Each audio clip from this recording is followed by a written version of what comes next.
Halo teman-teman YouTube, jumpa lagi dengan aku Nino. Pada kesempatan kali ini kita akan belajar mengenai teks eksplanasi.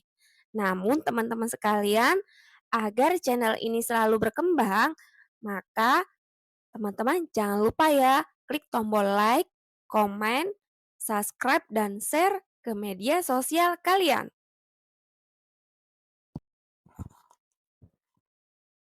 Pada pembelajaran teks eksplanasi, yaitu tujuan pembelajaran kita yang pertama adalah pengertian dari teks eksplanasi, kemudian ciri dari eksplanasi, jenis dari teks eksplanasi, struktur dari teks eksplanasi, dan contoh dari teks eksplanasi.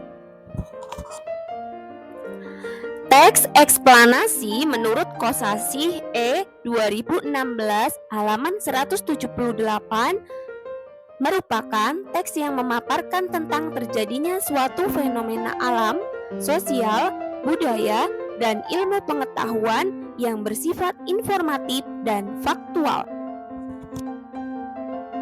Pernahkah kalian menyaksikan sebuah fenomena yang terdapat pada gambar tersebut, seperti fenomena terjadinya sebuah pelangi, kemudian fenomena banjir, kebakaran, kemudian fenomena seperti busung lapar, kemiskinan, ataupun kenakalan remaja?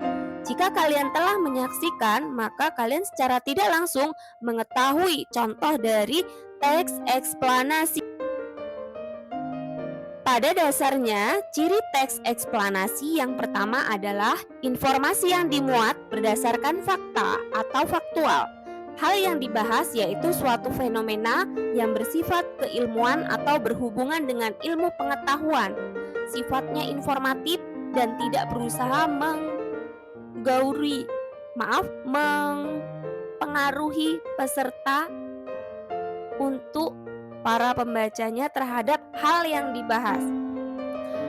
Ciri yang selanjutnya yaitu fokus pada hal umum atau generik, bukan partisipan manusia. Contohnya tsunami, gempa bumi, hujan, dan yang lain.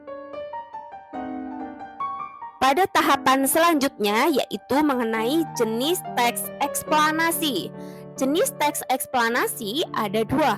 Yang pertama yaitu teks eksplanasi pola pengembangan proses, membahas mengenai proses terjadinya sebuah fenomena. Nah, pada contoh berikut ini ada contoh proses terbentuknya warna pelangi. Teman-teman dapat membacanya sendiri ya.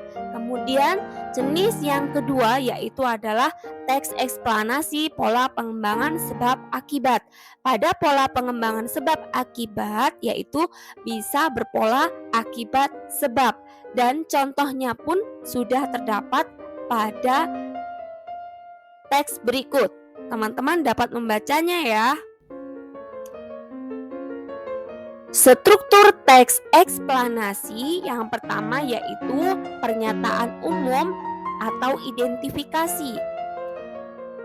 Bagian ini menjelaskan tentang gambaran umum suatu fenomena atau peristiwa alam yang akan dibahas, ditandai dengan kata adalah, ialah, yaitu, yakni, merupakan. Namun kata tersebut bersifat absolut ya, boleh ada ataupun boleh tidak. Struktur yang kedua yaitu urutan sebab akibat, proses kejadian atau deret menjelas. Bagian ini memaparkan tentang penyebab dan akibat yang ditimbulkan dari sebuah fenomena tersebut atau menjelaskan proses terjadinya suatu fenomena. Struktur yang ketiga yaitu interpretasi. Bagian ini memaparkan bagian kesimpulan serta berupa tanggapan atau pernyataan berupa jalan keluar terkait fenomena yang sedang terjadi. Lalu kita ke pembahasan yang selanjutnya yaitu mengenai kaidah kebahasaan.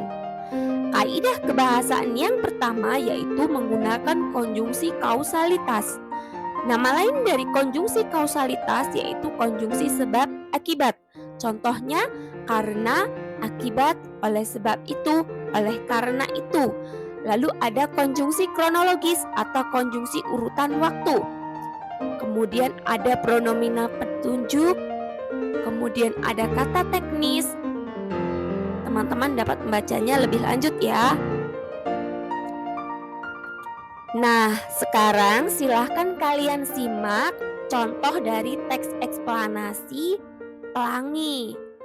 Kalian simak, kemudian kalian pahami bagian strukturnya. Lalu kalian temukan bagian kaidah kebahasaannya ya. Silahkan tugas dikumpulkan dalam bentuk tertulis ataupun dapat kalian kumpulkan melalui email ataupun melalui Google Classroom. Terima kasih, pembelajaran hari ini cukup sekian dulu ya. Selamat siang.